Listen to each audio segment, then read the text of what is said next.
สวัสดีครับสวัสดีครับพ่อแม่พี่น้อง FC ไทยลาวเมื่อสุขคนมื้อนี้ก็มาพบมาพ่อกับบ่ต้นอีกแล้วทุกคนเนาะวันนี้เป็นวันที่17พฤษภาคมปีพศ2568มาตอบคอมเมนต์ PFC เพิ่นว่าเอาน้องเมษามาให้ดูหน่อยนี่ทุกคนเนาะวันนี้บ่ต้นก็เอาน้องเมษามาให้ PFC เพิ่นดูเพิ่นเนี่ยดูเบิ่งทุกคนเนาะ1เดือนกับ7วันสวัสดีค่ะสวัสดีค่ะลุงป้ากับลูกสวัสดีค่ะเนาะสวัสดีค่ะนี่สวัสดีค่ะสวัสดีค่ะมี FC เพิ่นถามว่าเลี้ยงง่ายบ่ต้นก็เลี้ยงง่ายเนาะเลี้ยงง่ายเขากินนมร้องแต่เวลาหิวนมกับเวลาแพมเพิร์สเปียกถ้าแพมเพิร์สไม่เปียกกับแบบนี้แหละทุกคนนี่แล้วตาซึมแบบนี้อันนี้นี่มือตาเมาแบบนี้แหละมือตาเมาแบบนี้แหละนี่มือตาเมาแบบนี้แหละคือมื้อนี้เป็นมื้อวันเสาร์วันที่17เนาะทุกคนคือเพื่อนของบ่ต้นบ่แจ๊บเพิ่นสิมารับบ่ต้นไปแ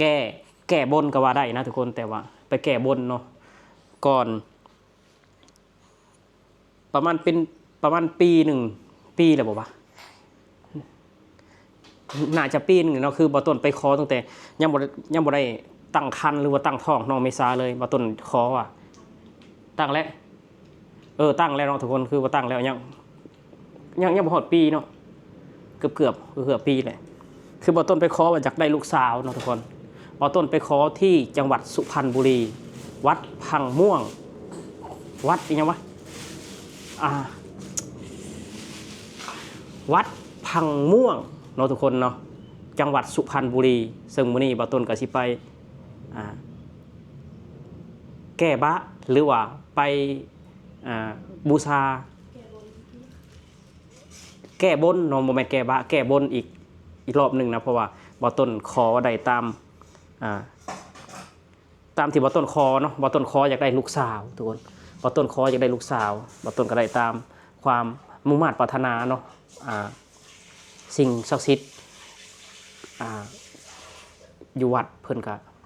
ได้มอบสิ่งที่บ่ต้นขอให้เนาะบ่ต้นก็มื้อนี้คือสิไปแก้บนเนาะที่บนไว้คือบ่ต้นบนไว้ก็คือบ่ต้นบ่ได้แบบว่าบนแบบจะถวายหยังนะคือบ่ต้นคือจุดธูปบูชาดอกไม้แล้วก็บนไว้เนาะถ้าว่าได้ลูกสาวบ่ต้นบอกว่าสิกลับมาอีกรอบนึงเนาะคือจังหวัดสุพรรณบุรีทุกคนวันนี้ก็บ่าวแจ๊บพ่อแจ๊บของน้องเมษาก็จะมารับเนาะจะมารับน้องรับแล้วทุกคนรับแล้วนะรับแล้วลูกรับแล้วนะเนาะมื้อนี้ก็เฮา2คนก็สิเดินทางไปจังหวัดสุพรรณบุรีนะอากาศก็ครึมๆในจังน้อยมื้อวันเสาร์วันที่17พฤษภาคมเนาะคือฝนสิตก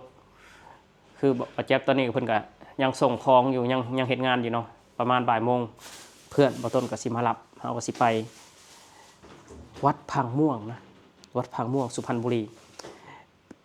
จังหวัดสุพรรณบุรีเป็นจังหวัดที่เป็นอีกหนึ่งจังหวัดที่บ่ต้นมักนะทุกคนบ่ต้นว่าเป็นจังหวัดที่มีเสน่ห์สำเนียงมารยาทและก็ความสะอาดความน่าอยู่ของจังหวัดเนาะจังหวัดสุพรรณบุรีเป็นจังหวัดที่อาจจะบ่มีภูเขานะบ่มีภูเขาเป็นที่ราบเนาะเป็นที่ราบเลยเป็นที่เกษตรกรทำไร่ทำนาหลายทุกคนเนาะถ้าว่าให้บ่ต้นไปอยู่นี่บ่ต้นอยู่เลยทุกคนแบบว่าเป็นจังหวัดที่บ่ต้นมักสุพรรณบุรีบ่ต้นบอกตัวเลยเป็นจังหวัดที่สะอาดผู้คนอัธยาศัยดีคนน่ารักเนาะบ้านเมืองเพิ่นสะอาดแม้กระทั่งโรงเรียนวัด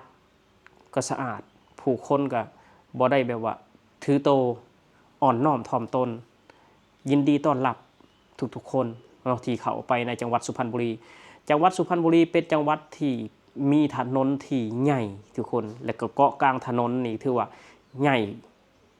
อีกจังหวัดหนึ่งเนาะมีเกาะกลางถนนและก็ถนนนี่เป็นถนนที่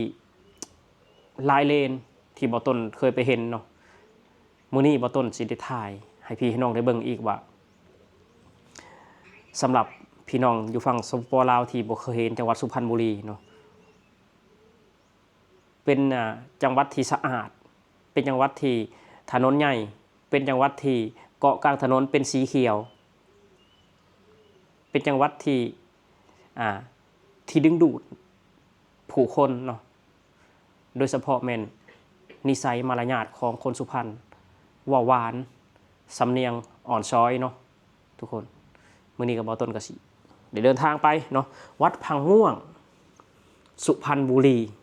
นี่บ่ต้นขอไปขอลูกสาวก็ได้เพิ่นมอบให้แบบนี้ทุกคนเพิ่นมอบให้บ่ต้นแบบนี้1 เดือนกับ7 วันน้ำหนัก 5.7 เนาะหรือว่า5 โล 7นั่นเองถามว่าเลี้ยงง่ายบ่ตอนนี้คือเลี้ยงง่ายทุกคนคือเลี้ยงง่ายเลยแหละไม่ร้องไม่งอแง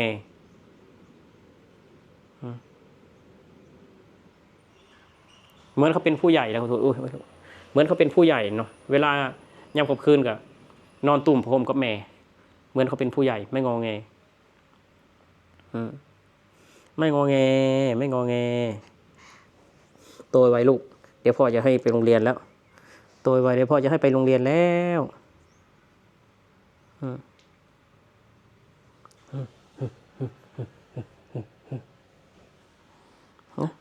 เดี๋ยวพ่อให้ไปโรงเรียนแล้วโตเร็วๆลูกโตเร็วๆโตเร็วๆโตเร็วๆโตเร็วๆ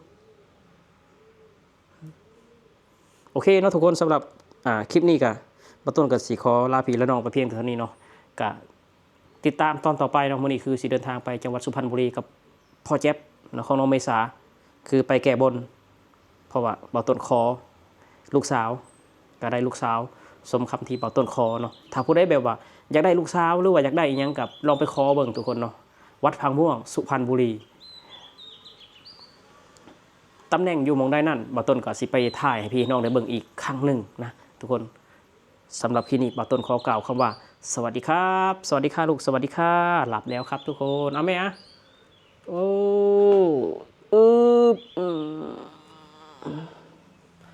สวัสดีครับผม